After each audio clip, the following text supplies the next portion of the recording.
Gentlemen, we want to focus now on the economy, which is one of the top issues on Facebook, with 6.6 million people discussing it online. A lot of that conversation is happening here in Detroit, where the unemployment rate is 10.9%. That's more than double the national average. Senator Rubio, you have taken to calling Mr. Trump a con artist who portrays himself as a hero to working people, while he's really been, in your words, sticking it to the American workers for 40 years. But he has built a big company that employs thousands of people. Question, how many jobs have you created? Well, first of all, government doesn't... First of all, Chris, my point is exactly right. He has spent a career convincing Americans that he's something that he's not in exchange for their money. Now he's trying to do the same in exchange for their country. This is a fact.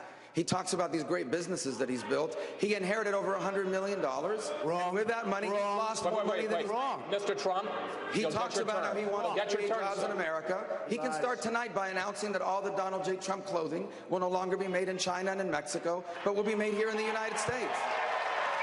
And on the issue of job creation, I find this interesting. The private sector creates jobs. The jobs of those of us in public service are to put in place policies that allow the economy to grow. That's the problem with the Democratic Party. They think government is what creates jobs. Government does not create jobs. Now, the way you create jobs is you make America the easiest and the best place in the world to start a business or to expand an existing business. If you go on my website, marcorubio.com, you will see a real plan to fix our taxes, to roll back regulations, to repeal and replace Obamacare, not just lines around the states. Serious policies and proposals. Sir, Mr. Trump, I'd like you to respond. You have 30 seconds to respond. But as part of that, could you respond to his specific assertion about Trump collection clothes, which you say some of it is made in Mexico? This little guy has lied so much about my record. There we go. The person he has lied so much about my record. Mr. Rubio, Senator Rubio, why don't you let him And I will tell you this. First of all, I got a call from my sister and brother tonight. And they said, we had no idea Dad gave you $200 million. Believe me, I started off with $1 million. I built a company that's worth more than $10 billion. And I say it not in a bragging way, but that's the kind of thinking we need. Very low debt, tremendous cash flow. My financials are they're all in there with the federal elections. You've seen them. Everybody's seen them. I say it only because that's the kind of thinking this country needs with $19 trillion in debt. Believe me. Wait 1 second. Specifically and quickly on the question, will you promise that you will, and how soon will you move your clothing collection to clothes that are made in China and Mexico? They devalue their currencies. I will do that. And by the way, I have been doing it more and more. But they devalue their currencies, in particular China. Mexico is doing a big number now also. Japan is unbelievable what they're doing. They devalue their currencies, and they make it impossible for clothing makers in this country to do clothing in this country. And if you look at what's happened on 7th Avenue, and you look at what's happened in New York with the garment industry, so much of the clothing now comes out from Vietnam, China, and other places. And it's all because of devaluation. By the way, the Trans-Pacific, if you look at the TPP, a total disaster, which, by the way, Marco is in favor of. It is a disaster for our country. It's trying to be approved by various people, including President Obama. And I'll tell you something, the biggest problem with that is they don't take into concurrence the devaluation. Thank you. Thank you, Mr. Trump. Senator Rubio. And they're killing... Senator Rubio. The answer is he's not going to do it. And you know why? Because there are plenty of clothing makers in America. If you go on my website, marcorubio.com, everything we have on there is made in America. The reason why he makes it in China or in Mexico is because he can make more money on it. That's why he's doing it. And the second point, you see what happens again when you challenge him on a policy issue? You ask him about the economy, and the first thing he does is launch an attack about some little guy thing. Because he doesn't have answers, and he's asking us to make him the president of the United States of America.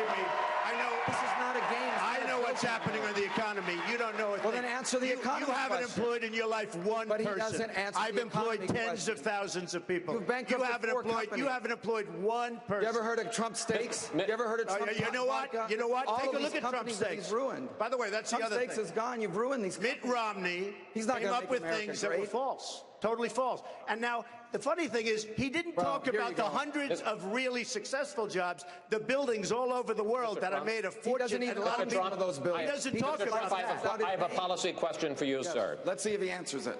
I will. Don't worry about it, Marco. Don't worry about it. Don't worry about it, little Marco. I will. All right, well, let's hear Big Don. Donald. Don't worry about it, don't worry about it, little Marco. Gentlemen, gentlemen, you ought to show up. Gentlemen, you got to do better than this. This guy has the number one. Mr. Trump, may I ask you, Mr. Trump, I'd like to ask you a policy question. Your proposed tax cut. That's why the people in Florida do not like him. Mr. Trump, your proposed tax cut would add $10 trillion to the nation's debt over 10 years, even if the economy grows the way that you say it will. You insist that you could make up for a good deal of that, you say, by cutting waste, fraud, and abuse. Correct. Like what? And please be specific. Department of Education, we're cutting Common Core, we're getting rid of Common Core, we're bringing education locally.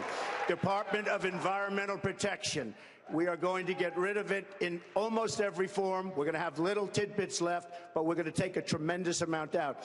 We have various other things. If you look at the IRS, if you look at every single agency, we can cut it down, and I mean really cut it down and save. The waste, fraud, and abuse is massive. Larry Kudlow, great guy, everybody respects him, said my plan for taxes and tax cutting is the best by far of everybody. But Mr. Trump, your numbers don't add up. Please put up full screen number 4.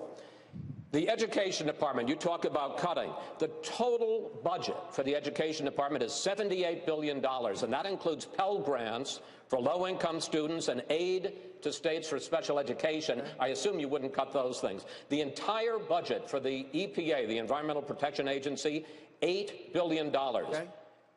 The deficit this year is $544 billion. That's more than $500 billion. Your numbers don't add up, Let me explain something. Because of the fact that the pharmaceutical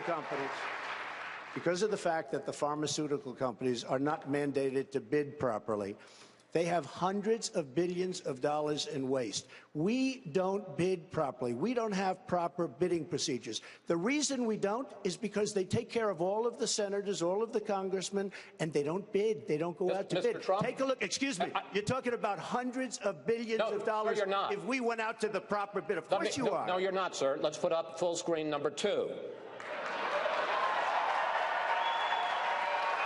You say that Medicare could save $300 billion a year negotiating lower drug prices, but Medicare total only spends $78 billion a year on drugs. Sir, that's the facts. You're talking about saving more money on Medicare. I'm saying saving through negotiation throughout the economy, you'll save $300 billion a year. Deficit. And that's a huge, of course it is. We're going to buy things for less money. Of course it is. That works out. The only money that we buy, the only drugs that we pay for is through Medicare. I'm not only talking about drugs, I'm talking about other things. We'll save more than $300 billion a year if we properly negotiate. We don't do that. We don't negotiate. We don't negotiate anything.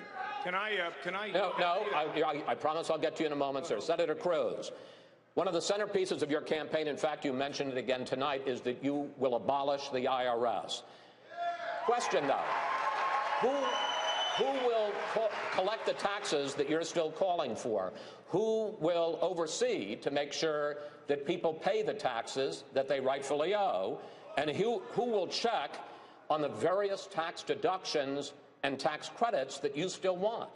So my simple flat tax, I've rolled out in precise detail how it will operate, where every American can fill out our taxes on a postcard. And if you want to actually see the postcard, see all the details, you can find them on our website. It's tedcruz.org. When we get rid of all the corporate welfare, all the subsidies, all the carve-outs in the IRS code, it dramatically simplifies it. And under Obama, the IRS has become so corrupt and so politicized, we need to abolish it altogether.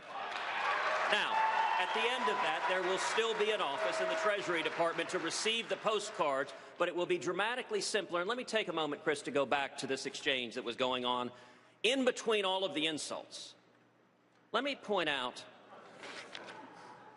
the specificity that was lacking. It's very easy to say, let's cut waste, fraud, and abuse. I've rolled out a detailed plan to cut $500 billion in federal spending, specifying exactly what I would cut. It's easy to say it, but one of the great disconnects to all the people, all of the voters, I understand the folks who are supporting Donald right now. You're angry. You're angry at Washington, and he uses angry rhetoric. But for 40 years, Donald has been part of the corruption in Washington that you're angry about. And you're not going to stop the corruption in Washington by supporting someone who has supported liberal Democrats for 4 decades, from Jimmy Carter to John Kerry to Hillary Clinton. You're not going to stop the corruption and the cronyism by supporting someone who has used government power for private gain. Instead, we need a president who stands with the American people. Governor Kasich, I promise I will get to you, but you do get 30 seconds to respond, Mr. Trump. Well, all of a sudden, I hear for 40 years I've been involved in Washington. I have been supporting people for many years. And these people have been politicians, and they've been on both sides, Democrats, Republicans, liberals, conservatives. I've supported everybody. Because until recently, I wasn't a politician, and I hope maybe you don't all consider me a politician right now. I hate the term politician, but I've been supporting politicians. A recent article somewhere said Donald Trump is a world-class businessman who goes out and he does get along with everybody. I've supported Democrats and I've supported Republicans, and as a businessman, I owed that to my company, to my family, to my workers, to everybody to get along. Part of the problem we have in Washington, Chris, is it's total gridlock. Nobody gets along. We need people to get along. We need to be able to get things done. Governor Kasich.